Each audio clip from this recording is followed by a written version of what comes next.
बसवलिंगाय नमः।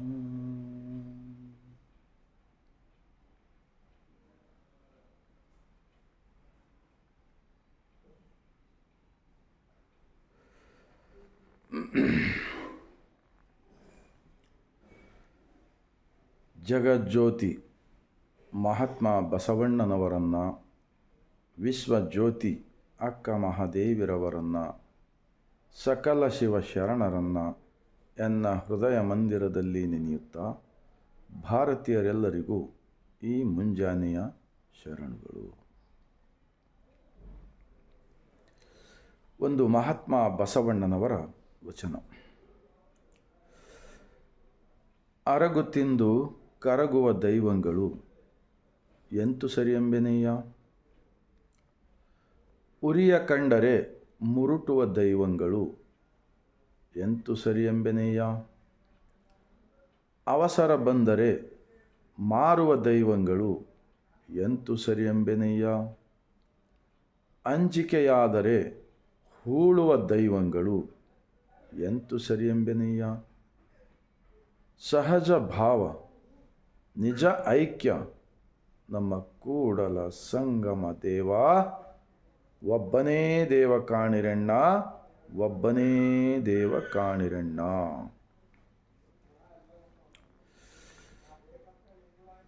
इस वचन मैं हिंदी में बोलना चाहता हूँ क्योंकि हमारा भारत के पूरे सभी लोगों को एक सरल जीवन, एक सरल आचार विचार सबको अगर समझ में आ गए तो इस देश के अंदर सब लोग मिलकर शांति से रह सकते हैं। अब क्या चल रहा है देश के अंदर, भगवान के नाम के ऊपर राजकारणी लोग रोज़ झगड़ा करते हैं, स्वामी लोग भी वैसे हो गए। अब ये दोनों का बीच में मुग्ध गरीब लोग मारे जा रहा है, मानसिक रोगी होकर हो जिंदगी कर रहे हैं। ऐसा ही जब देश के अंदर अब ज़रूरत क्या है, अच्छा हर गांव को अच्छा रास्ता चाहिए, हर गांव में स्कूल चाहिए, हर गांव में हॉस्पिटल चाहिए, और किसानों को ज़रूरती चीज़ के क्या क्या लगता है वो चाहिए। जब ज़रूरी चीज़ें का छोड़कर सिर्फ भगवान का नाम पे पार्लियामेंट में झगड़ा, विधानसभा में झगड़ा, भगवान भगवान भगवान। अब भगवान के बारे में महात्मा बसवಣ್ಣ का ये वचन हम सोचेंगे, क्या बोलते हैं। ಅರಗು ತಿಂದು ಕರಗುವ ದೈವಗಳು ಎಂತು ಸರಿ ಎಂಬೆನೆಯ। अब भारत देश के अंदर लाखों करोड़ों मंदिर है, हर मंदिर में सोने का, चांदी का, पित्तल का, पत्थर का क्या तो मूर्तियां रहते हैं। तो महात्मा बसवಣ್ಣ जी अनुभव मंडप में लिखे सो वचन है, अगर सोने का ही मूर्तियां समझो, वो अंगार में से डालकर पिघले तो पिघल जाता है क्या। तो भगवान सृष्टि का जो मालिक है ना, सबको बनाए सो वाला, उन्होंने अगर पिघल गए तो दुनिया कैसा चलते आता था अब तक, अब आगे कैसा चलेगा। तो पिघलाए तो पिघल जाते, तोड़े तो टूट जाते, और कभी कभी चोरों के हाथ में चले आते मूर्तियां सोने के, चोरी करके ले गए। सो मैं कितने न्यूज़पेपर में पढ़ा हूँ मैं। तो इसीलिए आगे क्या बोलते हैं, उरिया कंडरे मुरुटुव दैवंगलु। अगर प्लास्टिक के मूर्ति हो, लकड़ी के मूर्ति हो, कुछ अलग अलग इसके मूर्ति रहे समझो, अगर उसको थोड़ा भी अंगार लग गया तो वो जल जाता है, जल जाता है। तो भगवान भी जलता क्या, अगर जले तो दुनिया ख़त्म, सबको किसी को भी पैदाश नहीं होते थे। इस ज़मीन, सूरज और चांद कहाँ से आते थे, भगवान ही जल गए तो कैसा। जरा हम वचन पढ़ेंगे, इसके बारे में सोचेंगे। उरिया कंडरे मुरुटुव दैवंगलु, अवसर बंदरे मारुव दैवंगलु। अब चोर लोग चोरी करके मंदिर में के मूर्तियां बहुत चोरी करके बेच दिए। अब कुछ लोग घर में का भी सोने का मूर्ति अगर रहा तो उनको गरीबी आ गए, घर में जवारी नहीं, दाल नहीं है, कुछ इमरजेंसी आ गए तो उन्होंने भी लिया के बेचते। तो भगवान बेचे तो लोगों के हाथ में बिक भी जाता क्या। सोचेंगे जरा, भगवान के बारे में सोचेंगे। अगर भारत के लोग हम नहीं सोचे तो आगे के दिनों बहुत बड़ा मुश्किल है। और अंदर आजकल हार्ट अटैक, बीपी, शुगर क्यों हो रहा? सब लोग अंदर का मालिक को भूल गए, बाहर का पीछे पड़ रहे। मानव निर्मित भगवान की मूर्ति, मंदिर, वो ये ऐसा मैं तो समझता हूँ ये सबकी भलाई के वास्ते अच्छा नहीं है। अंजिके ಆದರೆ ಹೂಳುವ ದೈವಂಗಳು ಎಂತೂ ಸರಿ ಎಂಬೆನೆಯ। अगर बहुत दिनों से हमको ये पूजा करे तो आपको अच्छा होता, ये पूजा करे तो आपको भला होता, आपका सब कामना पूरा हो जाता, ऐसा करने को दिए। अगर हम वो पूजा करते करते गए कुछ दिन, समझो कुछ दिनों के बाद में हमारे घर में कुछ बुरा हो गए, कुछ नुकसान हो गए, कुछ जान चले गए, तो डर के क्या करते हैं, अरे ये पूजा करने से हमको फ़ायदा नहीं हुआ, तो उसको कहाँ तो लेके छुपा के रख देते। ऐसे लोगों को देखकर महात्मा बसवण्णा जी जब प्रधानमंत्री थे भारत देश के अंदर, बसवा कल्याण के अंदर, जब प्राइम मिनिस्टर होकर लोगों को ज्ञान का विचार से जीने को सिखाया।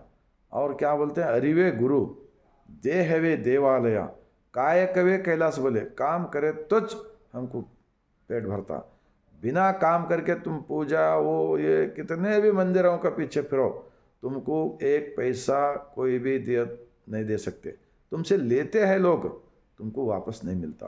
तुम गांव में आने के बाद में मेहनत करे तो तुम्हारा माँ बाप तुमको पसंद करते, नहीं तो घर में से बाहर हकल लेते। तो कायकवे कैलाश बोले महात्मा बसवण्णा जी। हाँ, तो इसीलिए मैं ये वचन हर आदमी पढ़ना चाहिए, सबके वास्ते भला है। हम किसी को धोखा करना नहीं, हम धोखे में फंसना नहीं, ऐसा हमको एक बहुत बड़ा ज्ञान का संपत्ति दिया है बस महात्मा बसवण्णा जी और पूरे 770 शरण लोग, 1,96,000 सब मेहनत करने वाले थे, बैठ के खाने वाला कोई भी नहीं थे। ऐसे लोगों का इतिहास है ये। तो अंजिके ಆದರೆ ಹೂಳುವ ದೈವಂಗಳು ಎಂತೂ ಸರಿ ಎಂಬೆನೆಯ। अब लास्ट में क्या बोलते, सहज भाव निज ऐक्य ನಮ್ಮ ಕೂಡಲ ಸಂಗಮ ದೇವ ಒಬ್ಬನೇ ದೇವ ಕಾಣಿರಣ್ಣ, ಒಬ್ಬನೇ ದೇವ ಕಾಣಿರಣ್ಣ। ये ऐसे सच्चाई देश के अंदर प्रचार का बहुत ज़रूरी है। ये सबका साथ, सबका विकास, सबका विश्वास के लिए ये वचन जरूरी है, क्योंकि महात्मा बसवण्णा ने 12वीं शताब्दी में इष्टलिंग दिया है। मूर्ति पूजा छोड़ने के वास्ते इष्टलिंग, उसको आंखें नहीं है, कान नहीं है, सर नहीं है, हाथ नहीं है, पैर नहीं है। ये ब्रह्मांड जितना गोलाकार है ना, इस गोलाकार में खाली भारत के लोग उतना ही नहीं, सारी दुनिया के लोग इसके अंदर पैदा होके, और सारी दुनिया को पानी, खाना, पानी, हवा सब कुछ देने वाला मालिक एक ही है। इसीलिए शरणों ने मंदिर नहीं बनाया, अनुभव मंडप बनाया है। लिंगायत धर्म अनुभव मंडप का धर्म है। हर गांव में अनुभव मंडप का ज़रूरत है, हर सिटी में अनुभव मंडप का ज़रूरत है। हफ्ते में एक बार तो सब लोग मिलकर जात पात को निकाल के फेंकने के वास्ते, और सबका साथ, सबका विकास, सबका विश्वास के वास्ते महात्मा बसवण्णा का वचन, अभी हर एक वचन है, कಳಬೇಡ ಕೊಲ್ಲಬೇಡ ಹುಷಿಯೇ ನುಡಿಯಲು ಬೇಡ ಮುನಿಯಬೇಡ ಅನ್ಯರಿಗೆ ಅಸಹ್ಯ ಪಡಬೇಡ ತನ್ನ ಬಣ್ಣಿಸಬೇಡ ಇದಿರು ಹಳಿಯಲು ಬೇಡ ಇದೇ ಅಂತರಂಗ ಶುದ್ಧಿ ಇದೇ ಬಹಿರಂಗ ಶುದ್ಧಿ ಇದೇ ನಮ್ಮ ಕೂಡಲ ಸಂಗಮ ದೇವನನ್ನ ಒಲಿಸಿಕೊಳ್ಳುವ ಪರಿ। जिसको जिसको कन्नड़ा आता है ये वचन पढ़िए। हम बाहर के मन्नत मांगकर किधर भी घूम रहा ना, ये कभी भी शाश्वत नहीं है बोलते इस वचन में। अगर भगवान चाहिए तो ये सात जो बोले ना, चोरी नहीं करना, झूठ नहीं बोलना, दूसरों का जान नहीं मारना और निंदा नहीं करना, बड़ेपना नहीं बोलना, जब अंदर का मालिक आपको मानता है, नहीं तो कचरे की तरह उखाड़ के फेंक देते। आप लोगों को, हम सबको कचरे की तरह इस ज़मीन पे पैदा होकर आने के बाद में एक इंसान की तरह जीना है ना, तो इसीलिए महात्मा बसवण्णा का अनुभव मंडप का विचार, जितना सूरज और चांद सच्चाई है ना, उतना सबके साथ सबका विकास सबके लिए अच्छा है।